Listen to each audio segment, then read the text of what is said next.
Hi guys, Kelsey here. It's been quite some time since my last post and I just want to take this time to say thank you to all the positive comments. I'm back with a new movie review on the 2020 Australian horror drama Relic, the directorial debut film of Natalie Erika James.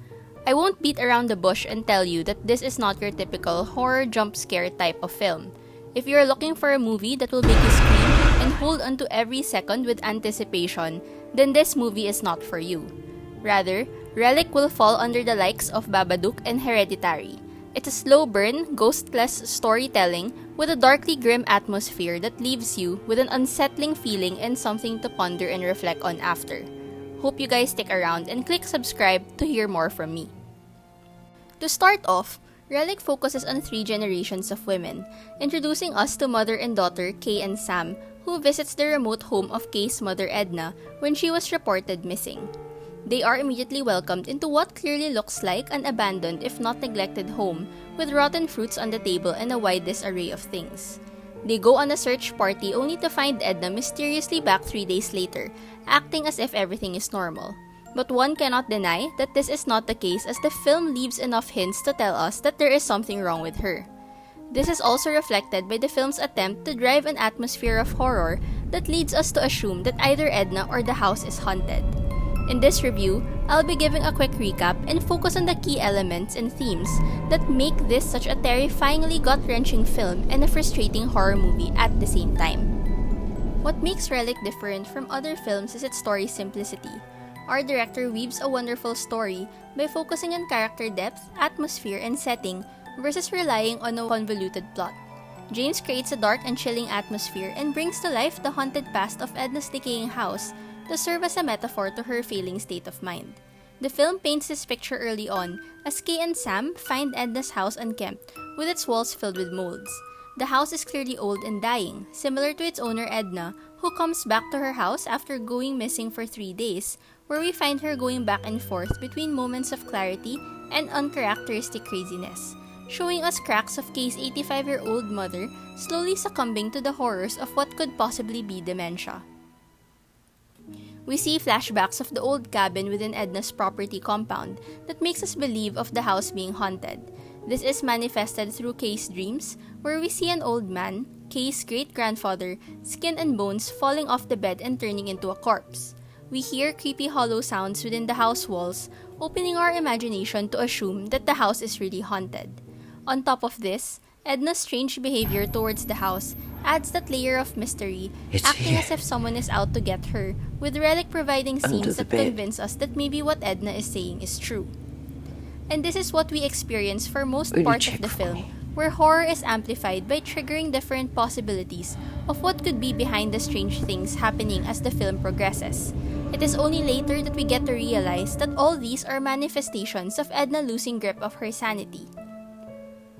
This is also made more overt on the physical aspect. Despite Edna being physically healthy as she gets checked by a physician, we see a growing dark spot in Edna's chest that gets ignored by our characters. We can allude this dark spot as a parallelism to the molds we see in her house, as both Edna and her home succumb to their eventual demise.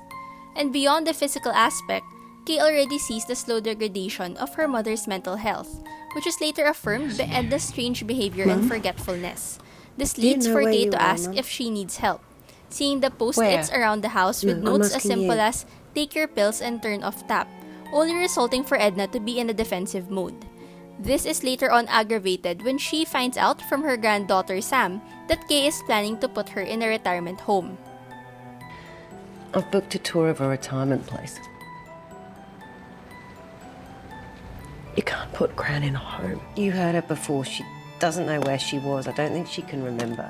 This topic sparks a debate between Sam and Kay, where Sam makes mention of a statement that just hits too close to home on a universal level. Well, isn't that how it works? Your mum changes your nappies, then you change hers. And this conversation touches on a central theme of the relationship between mother and daughter, and of the eventual role reversals as we get older. It is interesting to see how Edna's mental health deterioration impacts herself, Kay, and Sam, which the film fleshes out throughout the movie. As we watch Relic, it is clear how Edna and Kay do not have the best relationship, something that is actually mirrored by Kay's relationship with her own daughter, who did not even tell her that she actually quit her job already. Unlike Kay, Sam shows more affection and care for her grandmother, where she was willing to stay to help take care of her, in contrast to Kay, who is more inclined to leave her mother in a retirement home. There is more sympathy towards her grandmother, who laments about her feeling of loneliness ever since her grandfather passed away. And we see Edna's moments of clarity most in scenes with her granddaughter, like when she hands down her wedding ring and even goes to say that she's happy that Sam's moving in with her. This is in full contrast to the relationship we see between Edna and Kay, who interrogates Edna after arriving back to her home, insisting that her mother is in need of help. This pushes Edna further into isolation, which we later see with Edna talking to herself in her room saying, Pretending. You know what I think? I think they're just waiting for the day. I think they're hoping I'll go to sleep and I'll never wake up. Then they'll dump me in the ground to rot. And while this scene may emphasize the uncharacteristic behavioral changes that Edna is going through, we also find the feeling of loneliness and burden one may feel as you get older. There is the feeling of abandonment that Edna realizes as she loses control over her own life and gets left behind by the world around her. This point is further harped on in Edna's moments of clarity, where Relic flourishes in driving that gut-wrenching feeling towards its viewers. Just when we think Edna is going crazy, we are brought back to scenes that show us what Edna is really feeling. A perfect example is when Kay finds Edna in the forest trying to bury her old photo album. We initially see a crazy version of Edna who is trying to eat the photos and frantically trying to hide it, as if someone might steal away her own memories from herself. And just when we thought one flew over the cuckoo's nest, Edna suddenly reveals such raw emotion as she speaks her mind to her daughter. I just want to go home. It's a heartbreaking scene, one you don't expect in what is supposedly a horror movie. This being a pivotal moment where Kay realizes just how much her mother is going through. This leads for her to throw out the idea of putting her mother in a retirement home and offers Edna to stay at her place instead, realizing her own shortcomings that led to her strained relationship with her mother. It is good to point out how the act of neglect is a recurring theme throughout the film. The flashback scene in Kay's dream of her great-grandfather in the cabin, abandoned, dying, and turning into a relic, implies that he too was neglected to the very end, a fate that almost comes true for Edna. And similar to most horror stories, sinister forces usually originate from a wrong or evil done, and this is what is implied in Relic as it tries to weave together horror that is typical to what we usually see in this genre, and horror as we go through the motions of someone slowly losing her mind. As with James's interview, she shares that from the cabin where the great-grandfather died, its stained glass window was taken and transferred its sinister energy into Edna's home. The mythology's logic is that it infected the house.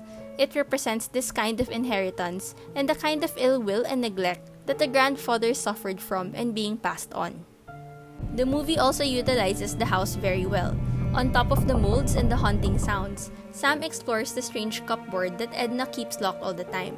Like most horror films, Sam's curious mind gets the best of her as she explores and discovers the maze within the walls of Edna's home. She gets eaten up, leaving her stuck and suffocated, resulting for her to go in deeper to where the house leads her, banging through the walls for help.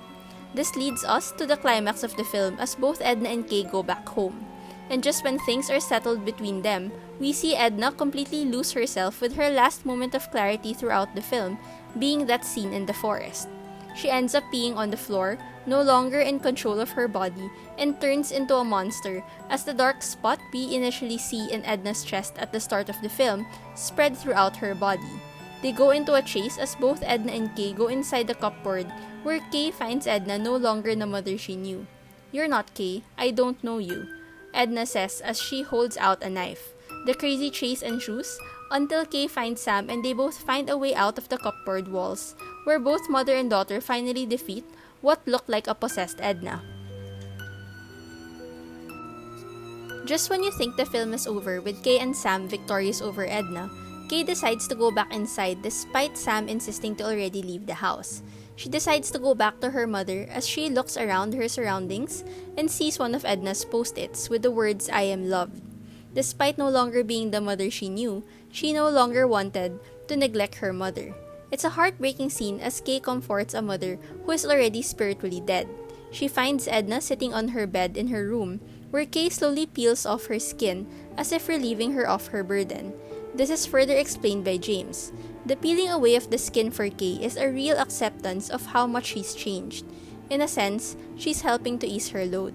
What Relic is really about is a journey of transformation as Edna turns into a complete stranger, and how this impacts herself, Kay and Sam as receivers of the change she's going through.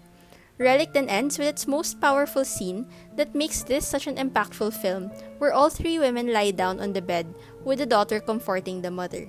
It's a heartbreaking end to what we already know from the very beginning, as Edna reaches the final leg of her journey in life. The camera then zooms in on the back of Kay, where Sam sees a similar dark spot on her back, signifying that a similar fate awaits her. With Relic's final message being, death as terrifyingly inevitable, where the only thing we can do is be there for them when it happens. If you are looking for a horror film that will give you jump scares, skip this movie. What Relic will give you is something to think about as it touches on the harrowing horror of death and how it impacts the person dying and the people around him or her. It's a good effort that tackles on a deeper subject in a creepy manner that provides comfort yet keeps you disturbed as it reflects the reality that we all inevitably die and that we all eventually go through a role reversal that is painful and hard to accept. I hope you guys had fun with this review. For more content, please like and subscribe to my channel. Feel free to put your thoughts and reactions in the movie below and share any recommendations you have for my next movie review.